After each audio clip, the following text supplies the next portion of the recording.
Umaga po sa bawat isa. Kami po ay mga Baptist. Kami po ay mga ngaral po ng libreng salita ho ng Diyos. Hindi po kami magpapabayad. Meron po kami mga pinamimigay na mga libreng mga babasahin. Yan po ay tanggapin nyo sapagkat wala pong bayad. Napakaganda ho ng mga binabasa ho.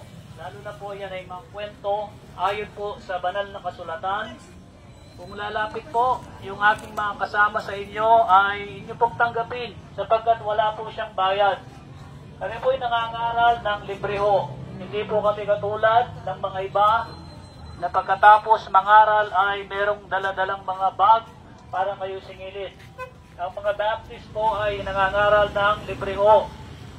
Ano po, ang sabi ho ng Bible, kaibigan, doon po sa aklat ng Hebreo, chapter 9, verse 27, ang sabi ho ng banal na kasulatan, kaibigan, it is appointed unto men once to die, but after this the judgment. Sabi ho niya sa Tagalog, itatakda sa tao ang pinsang kung siya'y mamamatay, pagkatapos po ay paghaton, pagkatapos po ay paghukom. Ibig sabihin ho, kaibigan, ang sabi ho ng salita ng Diyos, ang lahat po ng tao, po na nabubuhay dito sa mundong ito, ang sabi ho ng Bible ay nakatakda. Merong pong appointment. Kanino ho tayo magkakaroon ng appointment? Ayon sa salita ng Diyos, tayo po ay merong appointment kay kamatayan.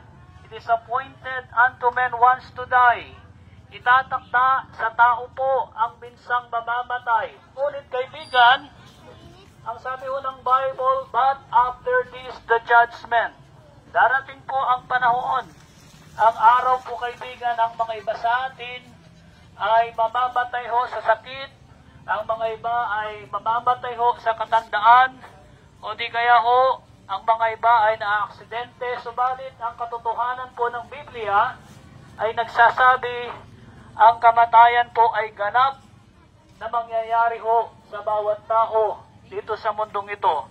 Ngunit kaibigan, ano ba ang mahalaga sa ating buhay? Ano bang mahalaga sa ating buhay? Ang pinakamahalaga ho na bagay ho sa buhay natin mga tao ay ang buhay.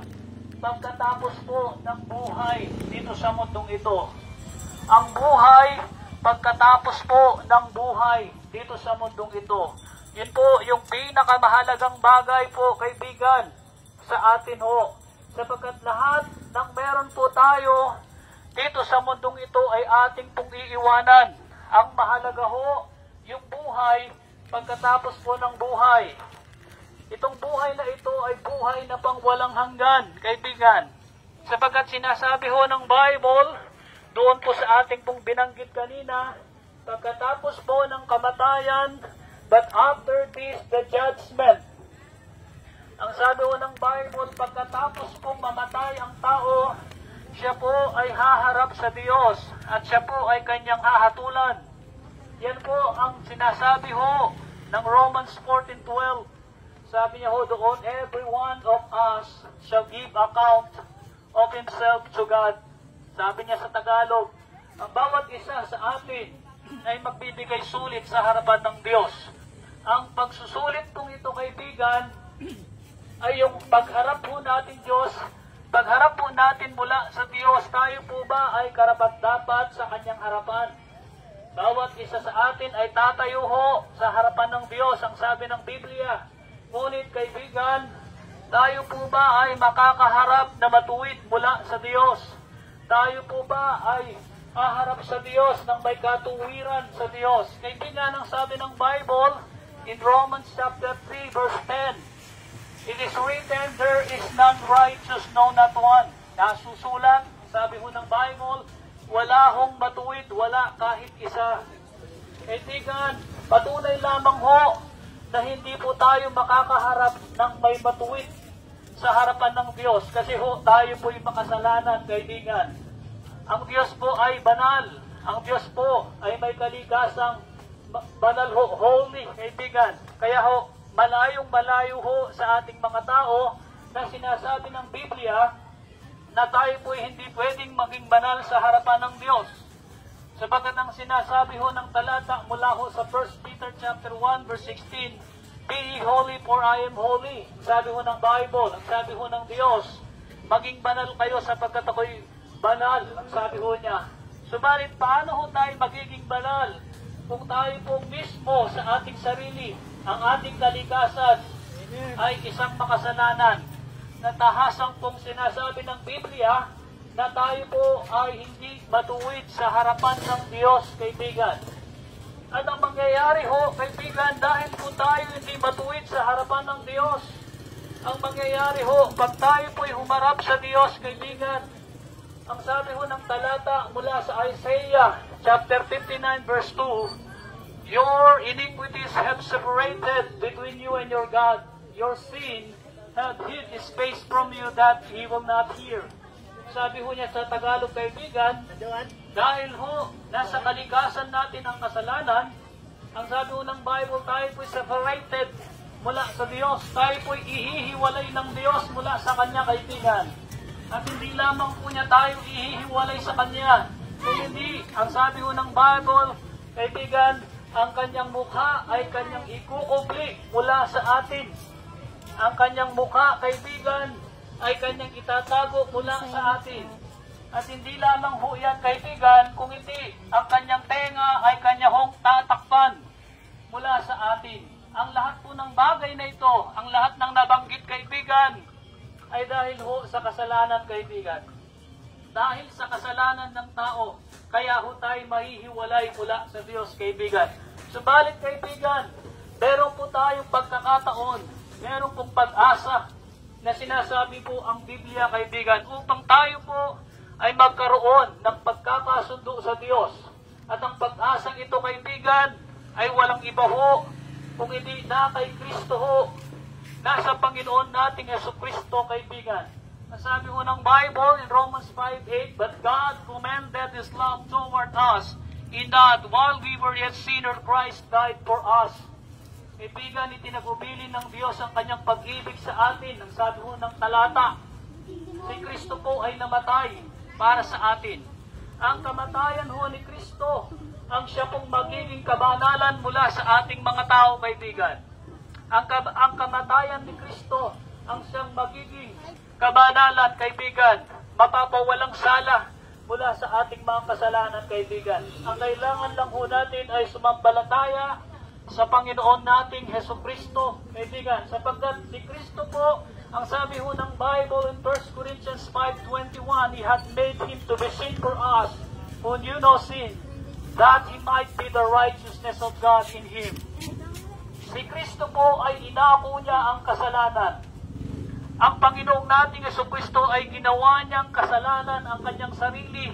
Bagamat ang sabi ng Bible ay wala ho siyang bahid na kasalanan. Wala hong dungis na kasalanan. Wala siyang alam sa kasalanan.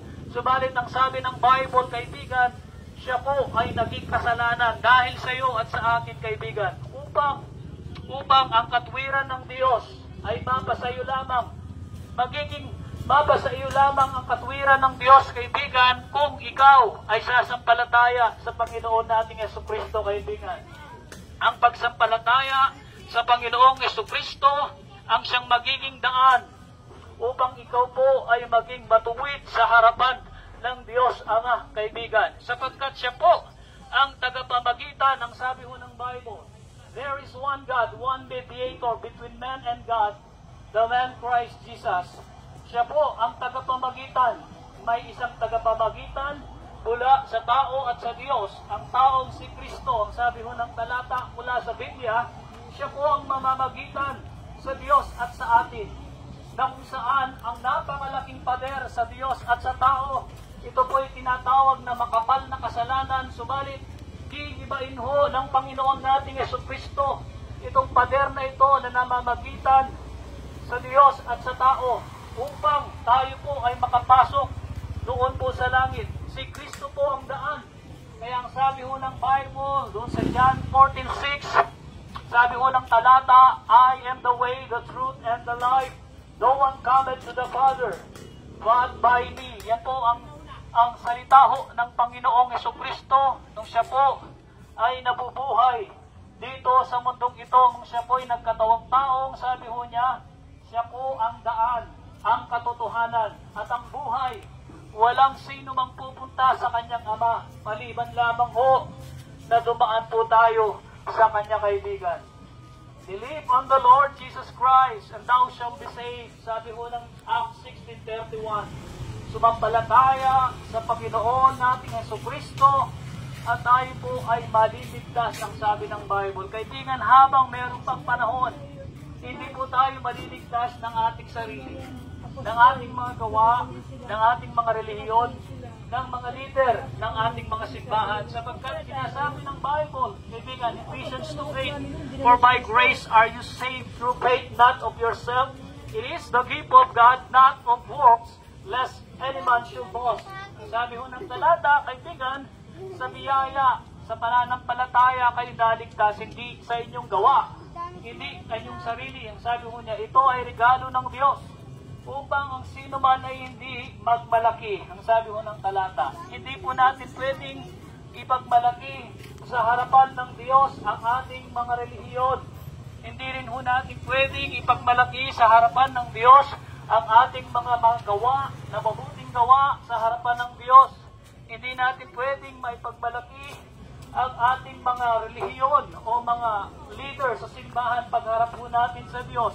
Sapagkat sinasabi ho ng Bible ay marami pong tatayo sa harapan niya at pagkatapos sasabihin sa kanyang harapan na sila po ay nakapanghula sa kanyang pangalan, sila po ay nagpagaling, sila po ay nangaral sa kanyang pangalan, subalit ang sinabi po ng Panginoon ay hindi po niya nakikilala ang mga ito.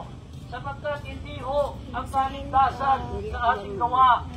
Sapagkat tahasang sinasabi ho ng Bible, ang kaligtasan ho ay sa pamamagitan ni Jesucristo lamang. Kung ibang paraan ang kaligtasan, kaibigan, ito po ay iba ho sa pangaral ng Biblia, kaibigan. Ang Biblia ho, ang kanyang pangaral ay ang Panginoon natin lamang, Jesucristo, ang magliligtas ho sa tao. Ang sabi ho ng Bible, behold, the Lamb of God which taketh away the sins of the world. Sabi ho ng John 1:29, masdan ang kordero ng Diyos, ang siyang mag-aalis ng kasalanan ng sanglibutan. Sa makatwid, kaibigan, ang kordero ng Diyos, kaibigan, ay walang iba kung hindi ang ating Panginoong Jesucristo lamang, kaibigan. Paano kung hindi ka sasampalataya sa Panginoon? Paano kung ikaw ay hindi maniniwala sa kanyang gawa mula sa krus? Ang sabi ng Bible in John 3:36, kaibigan, he that believeth on the Son hath everlasting life, and he that not believeth on the Son shall not see life, but the wrath of God abideth in him. Sabi niya sa Tagalog, kaibigan, ang sino mang sasampalataya sa pangalan o sa Panginoong nating Jesucristo, sa kanyang anak, ay bibigyan ng buhay na walang hanggan. Subalit, ang sabi ho ng talata, kung hindi sasampalataya sa Panginoon, sa anak, ang isang tao, ang sabi ng Bible, hindi makakakita ng buhay.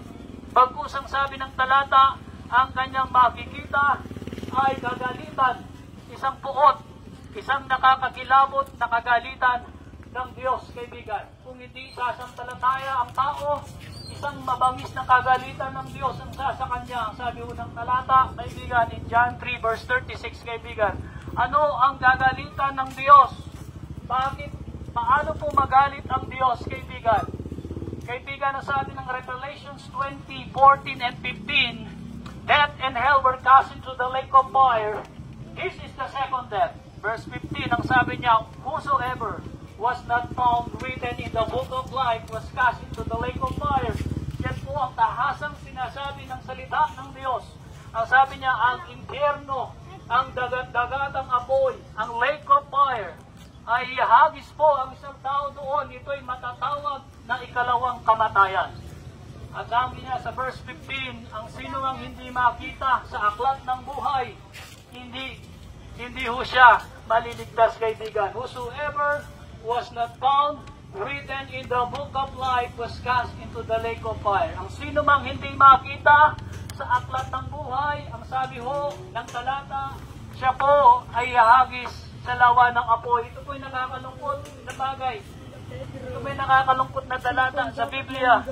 Na bagamat ayaw ho namin sumalit, kailangan namin sabihin. Na bagamat namin ng Bible, kailangan sabihin.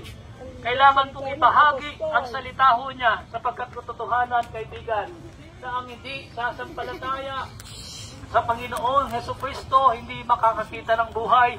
Hindi ho siya makakakita ng buhay kung hindi ang kagalitan ng Diyos ang sasa kanya. Kaibigan, paano ho tayo magkaroon ng kasunduan sa Diyos, kaibigan? We were enemies. Ang sabi ng Bible, we were reconciled to God by the death of His Son. Kaibigan, tayo po ay magkakaroon ng kasunduan mula sa Diyos sa pamamagitan ng kamatayan ng kanyang anak na si Jesucristo. Kaya napakahalaga, kaibigan, na sumampalataya ka sa Panginoon. Napakahalaga na ikaw ay maniwala doon sa krus ng Kalbaryo kung saan siya po ay nabayubay, siya po ay tinigis ang kanyang mahal na dugo upang ang tao po ay magkaroon ng kaligtasan, kaibigan. Without shedding of the blood, there is no remission of sin. Ang sabi ho ng Bible, kung walang pagkabuhos ng dugo, ay wala pong kapatawaran sa kasalanan. Ang sabi ho niya. Kaya ho, ang Panginoong Jesucristo, siya po ang nagbuhos ng kanyang mahal na dugo para sa makataong makasalanan, kaibigan. Kabilang ho ako, kabilang tayong lahat sa nakatanggap, kaibigan, ng remission of sin. Kung tayo po ay pipiliin nating sumampalataya sa kanya, kaibigan.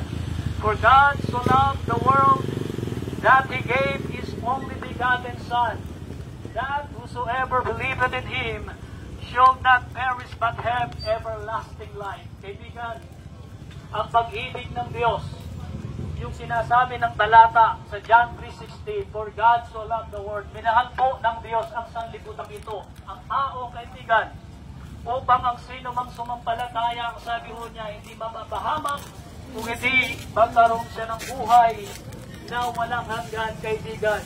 Ang pag-ibig ng Diyos ay si Kristo, kaibigan.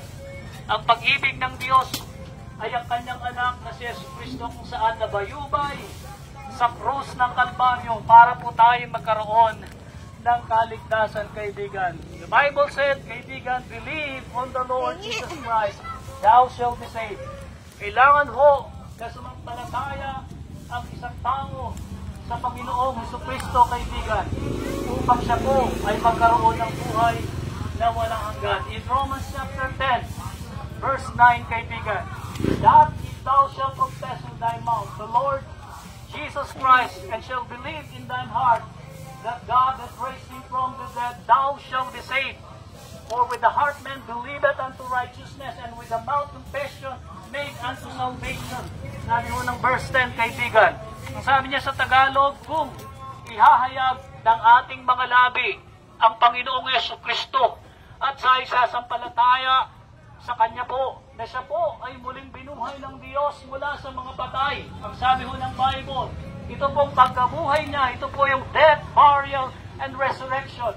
Ito pong kanyang kamatayan sa krus, ang kanyang pagkalibing, at ang kanyang muling pagkabuhay. Yun po ang mabuting balita, kaibigan. At ang sabi ng Bible, thou shalt be saved, ikaw ay maliligtas. Sapagkat sa puso, manggagaling ang katuwiran. Ang sabi ng verse 10.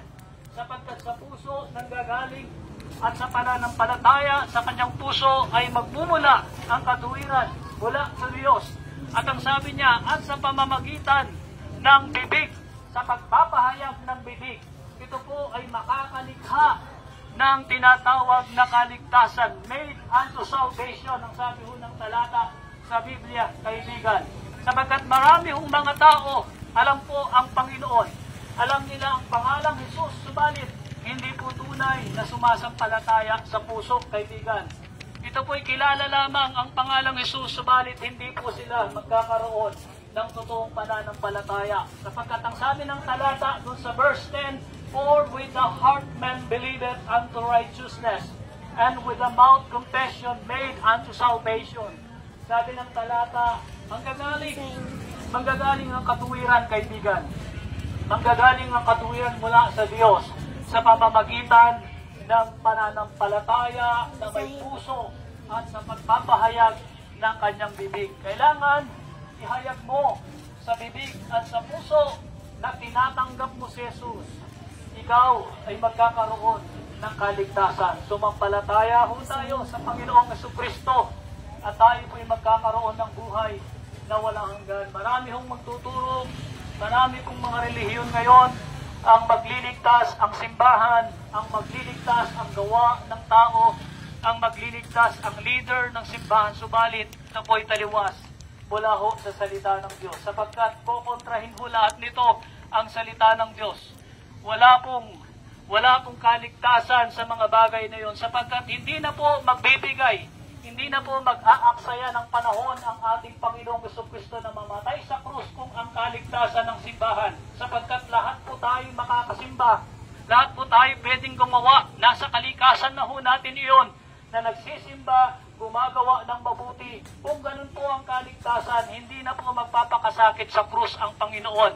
Mas mamabutihin pa po niya na maging maganda ang kalagayan niya mula sa langit. Subalit dahil hindi po ito ang kaligtasan, kaya kailangan niyang manaog dito sa lupa, kailangan niyang magkatawang tao, kailangan niyang mamatay sa krus para ho maging sakripisyo sa ating mga kasalanan, kaibigan. Believe on the Lord Jesus Christ. Ang pangangaral na ito, kaibigan, ay libre lang, at ang mga binibigay ho namin mga babasahin ay libre lang, kaibigan. Sabi ng Bible, kaibigan, kung ikaw ay sasampalataya sa Panginoon, kung ikaw ay totoong mananampalataya ng Panginoon, ang sabi ho ng Ephesians chapter 1, kaibigan, ang sabi niya ho doon, after that ye believe, after that ye heard, you were sealed with that Holy Spirit na promise. Ikaw ay siselyuhan ng banal na Espiritu, kaibigan, kung ikaw ay mananampalataya sa Panginoong Jesucristo. At hindi ka lang siselyuhan ng banal na Espiritu. Ang sabi ng Bible in John 1, Verse 12, but as many as received Him, to them gave He power to become the sons of God, even to them that believe on His name. Sabi ng Bible, kaibigan, ang bawat sumasampalataya, ang karamihan na sumampalataya sa kanyang pangalan ng Panginoong Jesucristo, ang sabi ng Bible, ay bibigyan karapatang maging anak ng Diyos. Ikaw ay magkakaroon ho ng karapatang maging anak ng Diyos kung ikaw ay sasampalataya sa pangalan ho ng Panginoong Jesucristo, kaibigan. Neither is there any salvation in any other, for there is none other name under heaven given among men whereby we must be saved. In Acts chapter 4, verse number 12, wala pong ibang pangalan na ibinigay sa silong ng langit na sukat ikaligtas ng tao. Ang pangalang ito, kaibigan, ay nag-iisa. Ang pangalan po ay Jesucristo, kaibigan. Maraming salamat po sa pakikinig. Pagpalain po kayo ng Panginoong Hesus.